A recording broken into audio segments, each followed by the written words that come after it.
what's really fun when I look at that passage in Ephesians where it says, our God is able to do immeasurably more than we can ask or even imagine. The Imagine campaign is getting us to think about what can we imagine we can do. But the promise of the passage is saying God can do immeasurably more and beyond what we can even imagine. I guess the thing that excites me is just here in the last 6 months, we've had a bunch of new families start attending, and we can see kind of the excitement, especially with Tony and Willie, their excitement, and just there's been a buzz in the church. When you walk into this church, you have a sense of home. You feel like you almost like when you go to your grandma's, you have that warm feeling of people welcome you as you come in, and you get hugs and smiles, and they ask you how you're doing, and they mean it, and they truly care about you and how you're doing, and it's not an issue for anybody in this church to show God's love. This is my home church. I've gone here all of my life. I think that it has a passion for service. We do lots of ministries within the community, as well as through missions throughout the world. Everybody wants to serve and to help, and our youth is a big part of that. We've done lots of things as far as service for our youth throughout the years, and I think that's a really big piece of it. And I think the other thing that makes me excited about Griswold Church is that has God-driven vision. We look forward to what's going to happen. We step out in faith. We don't wait for things to come to us. We move forward and try to serve the Lord the best we can. One of the things for Monica and I, when we were considering maybe moving here, or we had heard the church was looking for a minister, we came and visited. And one of the things that excited me about the church was, even though it's in a rural area, there is still this very visionary, progressive thinking every once in a while. It's just they're ministry focused.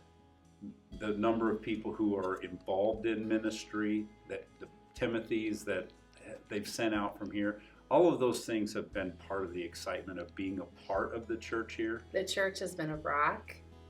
It's been a home, a family. There are so many times that I've leaned on the church or its members, and they lifted me back up. I think it's really important for us to care about our next generation. I'm a guidance counselor for my profession, and so I see firsthand how difficult it is for kids to be in even a small rural high school and to stand firm in their faith.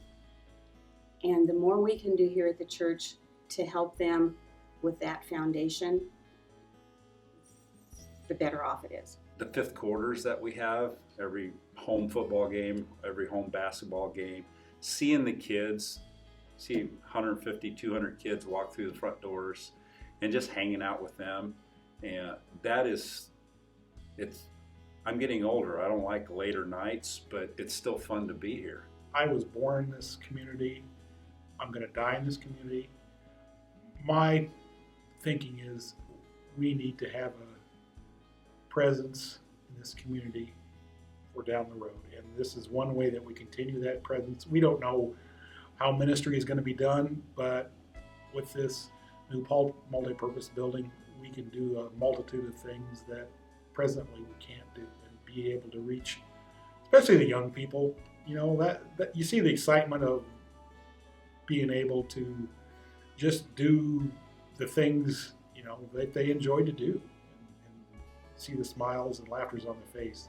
The simple answer to why should we care about the next generation, kids, I feel immediately the easy answer is, well, because then they're the ones that's going to take over the church, or they are the next generation. But I think it's important because, one, we're called to minister to everybody. But also, I think it's important because they're going to be the ones that are going to minister to the generation after that.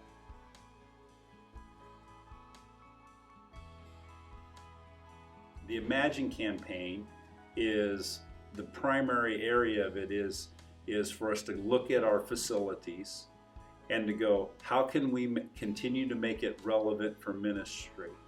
Our present building, it has the courtyard area, and the campaign is going to help us raise the resources so that we can enclose that courtyard area.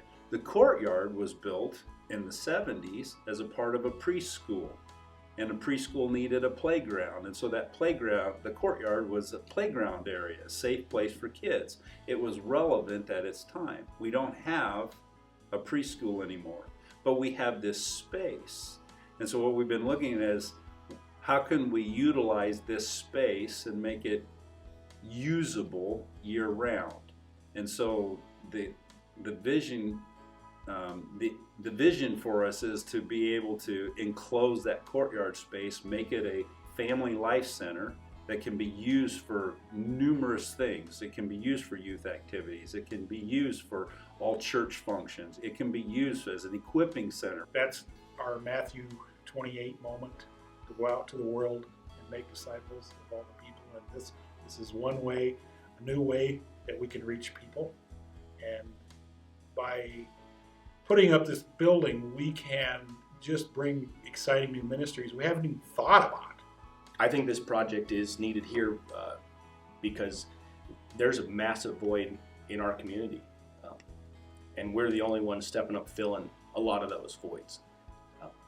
And so if we're the ones trying to do that, we want to do it to the best of our ability. You know, I think God calls us to excellence, and I think this is only going to help us reach that direction. I feel like